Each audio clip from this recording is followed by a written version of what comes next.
Hey, what's up, guys? It's Ronaldo here. So, there's a lot of things happening around the world lately. It seems that another big war is imminent, and I'm not going to make a dedicated video about it because the two schools of thought is quite clear. You are either on the side of what is right and what is just, or you are on the side of what is evil and what should be eradicated.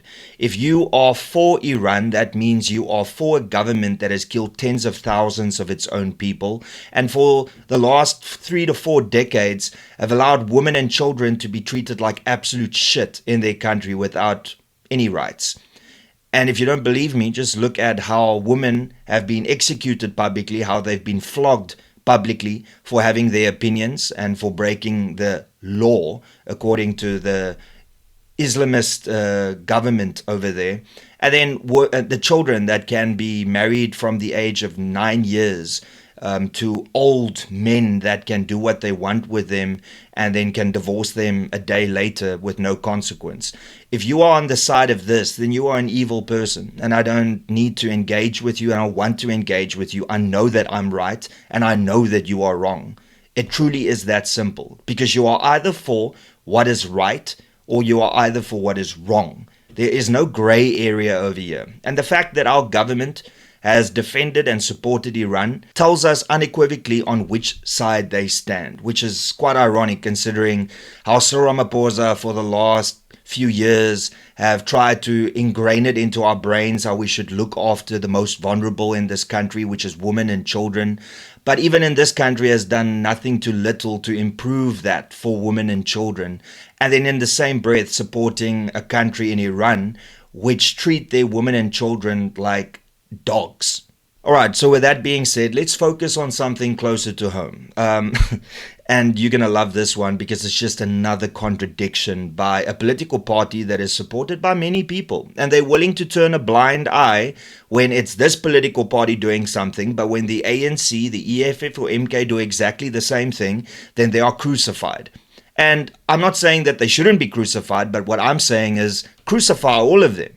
Don't have a special category if it's your fave political party. Now, what am I talking about? Well, it's got to do with travel and the fact that ministers can take their spouses or partners with them when they go on government business. Now, we know that the Democratic Alliance has spoken out against this many times because at least once a year they come out with an opinion piece or an article on their website condemning the waste of taxpayers' money in allowing the ministers, deputy ministers or mayors or whatever political representative traveling overseas and then taking their partner with them. Well, that's exactly what Dean McPherson did.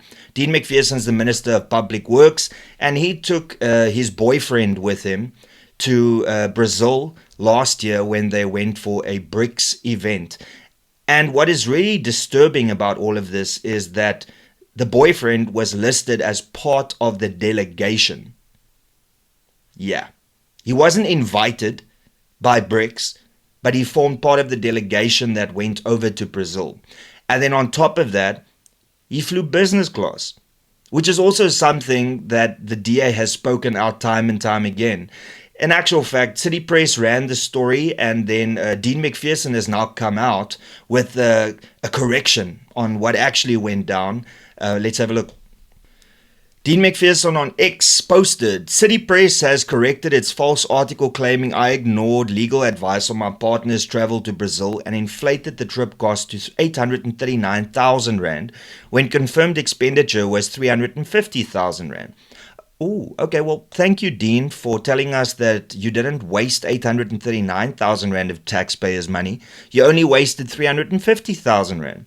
That's also great from somebody that believes that null doesn't mean zero. So I'm not sure if you qualify to speak on numbers, but thanks for the update. It's greatly appreciated. Their social media post on X has subsequently been deleted. Okay. This reporting is part of a coordinated fight back campaign to derail our cleanup at DPWI after reports that communication to my office. So now he's just derailing it by talking about other things. Dean, we just have one question, buddy. Did you or did you not allow your partner to travel with you to Brazil on taxpayers' dime? Yes or no? I don't care about the other things like how much it cost. All I want to know is, did your partner travel with you or not on taxpayers' money? We know that your partner traveled business class with you, whilst the other officials had to travel in economy. That's right. Him and his partner and a couple of the officials had business class seats, and then there were other officials that were actually there to work, and they had to fly economy. Let that sink in. This is a minister that forms part of a political party that for the last few years have constantly berated any minister or deputy minister when they travel overseas to allow their spouses or partners to travel with them, claiming that is such a waste of taxpayers' money. And now their minister is doing exactly the same thing. And if you don't believe me that the DA has said this, have a look at this. Now, this is on the DA's very own website, so there's no disputing on whether or not they said it, and you can check the URL to confirm that. DA reveals how ANC wastes millions every year on luxury flights for former ministers. Yeah. It says here right at the end, it says the DA can reveal that Parliament has spent tens of millions of rands on business class flight tickets for retired ministers, deputy ministers, and their spouses since the ANC came to power. The information has never been made public before and was painstakingly gathered by the DA over the past year. It's strange then, if they've done so much research to uncover this, how they allow a minister from the DA now to travel also with partners and do pretty much exactly the same thing. And here you can see they list all of these people over here and how much money they've spent. But now they can add Dean McPherson to this list. But here's the kicker, and this is the DA's own words. Not only are these luxury flights an immoral and corrupt waste of money at a time when more South Africans than ever have been dumped into poverty by the policies of the very people who continue to live in luxury, but the DA also believes that the granting of these benefits is illegal. Not only does forcing Parliament to pay for former members of Cabinet violate the separation of powers, but aside from the ministerial handbook, there is no law that sanctions this wastage. To immediately prevent further irregular expenditure, I've already written to the Auditor General requesting an urgent investigation into the fact that Parliament spent millions every year on retired members of the Cabinet. So this is the DA themselves clearly stating that it's immoral and corrupt and a waste of money. But yet they allow their own minister to do exactly the same thing. And then on top of this, if you're saying, oh, but the DA wasn't aware of this, hold on. Democratic Alliance's international travel system. This document is also on their website. And here it clearly states that no public representative may commit to travel abroad unless and until such time as their application is approved and any appeal, if applicable, is resolved. The application will be considered in terms of the guidelines as determined by the International Committee.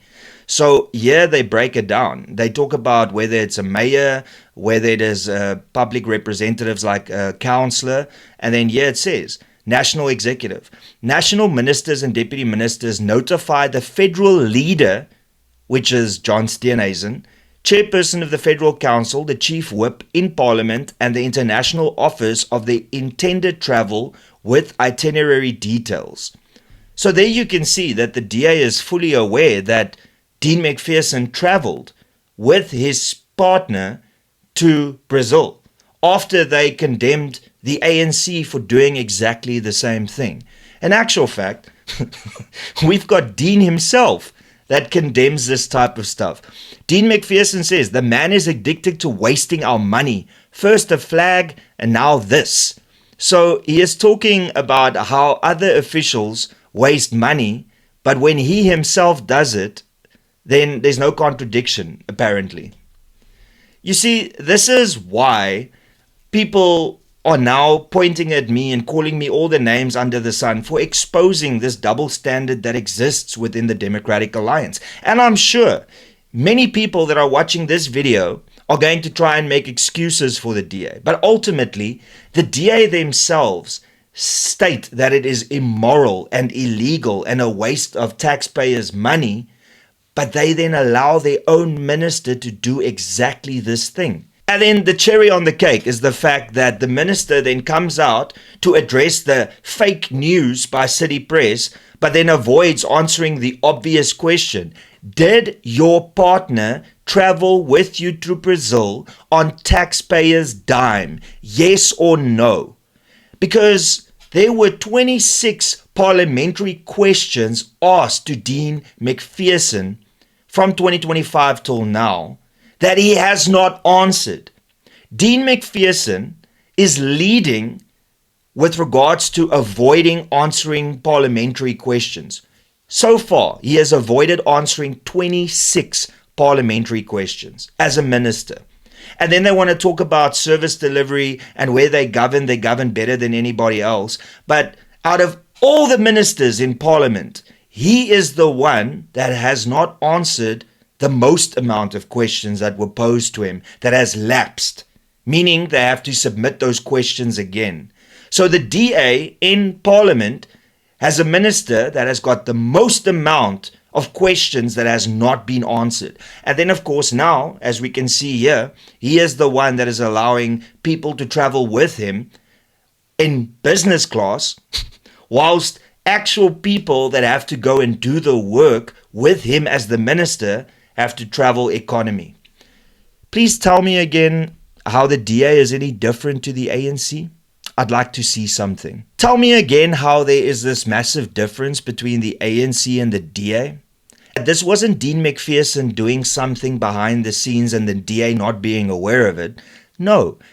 According to the DA's own guidelines, this had to go through not only the leader, but the federal executive, which is the highest body within the Democratic Alliance. So we've got John Steenhuisen that is causing havoc. We've got Dean McPherson that's causing havoc. And please note, I have to personalize this to me. I was kicked out of the party for bringing the party into disrepute, right? Now, John Steenhuisen using a company credit card, defaulting on his own credit card, and making the insane claims that he's made, and then Dean McPherson now traveling with his boyfriend on taxpayers' money. Are these things not bringing the party into disrepute? Once again, rules for thee, but not for me. It sounds very ANC-like, doesn't it? Thought so. And that's pretty much all I got to say. Thank you so much for tuning in. Please be sure to smash that like button. Share this video far and wide. Don't forget to subscribe to this channel. It's absolutely free, and the overwhelming majority of you that regularly watch my content aren't subscribed. But you can fix that by just clicking the subscribe button below. And if you would like to support me financially, you can give a super thanks right now. Or you can decide to become a member to this channel. It'll cost you R39.99, and you can do that by clicking the join button below. And that's all I got to say, everybody. Till later. Cheers and peace out.